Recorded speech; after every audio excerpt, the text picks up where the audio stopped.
ሰላም ጤና ይስጥልን ክቡራን የዩቲዩብ ቤተሰቦች፣ የሰዓቱን አጫጭር መረጃዎች እየቀርብ ያለው እስከ ፍጻሜው አብራችሁን ቆዩ።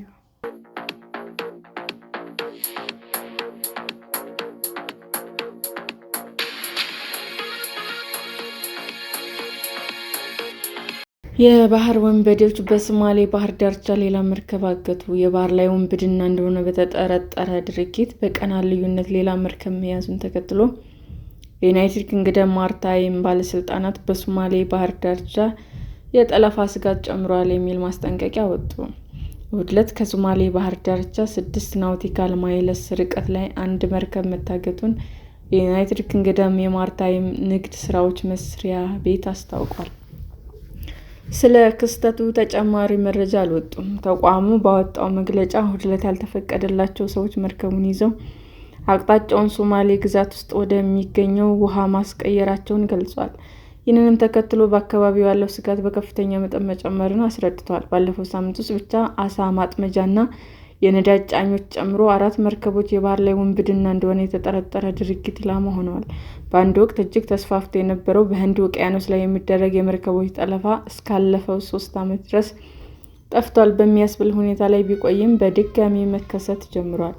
የዩናይትድ ኪንግደሙ መስሪያ ቤቱ በመግለጫው የባህር ውንብድና ቡድን እንቅስቃሴ ስጋት እየጨመረ በመምጣቱ መርከቦቹ በጥንቃቄ እንዲጓዙ ይመከራሉ ብሏል። በአካባቢው ያለው የአየር ሁኔታ ለትንሽ ጀልባዎች ጉዞ አመቺ መሆኑንም አክሏል።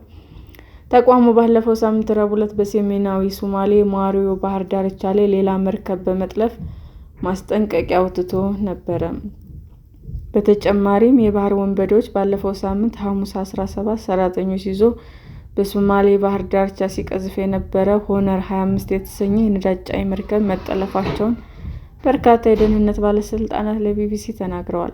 መርከቡ 10 ፓኪስታናውያን፣ 4 ኢንዶኔዥያውያን እንዲሁም የህንድ፣ የስሪላንካና ሚያንማር ዜጋ የሆኑ ሰራተኞች ይዞ ነበር። ከሶማሌ ባህር ዳርቻ አቅራቢያ በሁለት የአሳ አጥማጆች ከተሞች መካከል እንደቆሙ ተገልጿል። ሐሙስ ዕለት የሶማሌ ባንዲራ ያነገበ የአሳ ማጥመጃ መርከብ መያዙን የዩናይትድ ኪንግደም የማሪታይም ንግድ ስራዎች መስሪያ ቤት ገልጿል። ቢያንስ 2 የታጣቂ ሰዎች መርከቡ ላይ ለመውጣት ቢሞክሩም ሰራተኞቹ የማስጠንቀቂያ ተኩስ ካሰሙ በኋላ መሸሻቸውን አስታውቀዋል።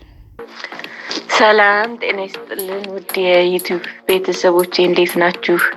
አዲስ ጀማሪ ነኝና ሰብስክራይብ ያደረጋችሁ አበረታቱኝ። አመሰግናለሁ። የዩቲዩብ አድማጮቻችን ለሰዓቱ ያቀረብኩላችሁ አጫጭር መረጃዎች ይህንን ይመስል ነበር። በሌላ መረጃ እስክንገናኝ ሼር፣ ላይክ፣ ሰብስክራይብ እንዲሁም ቢቀርብልን የምትሉት መረጃ ካለ ኮሜንት እያደረጋችሁ ቸር ቆዩን።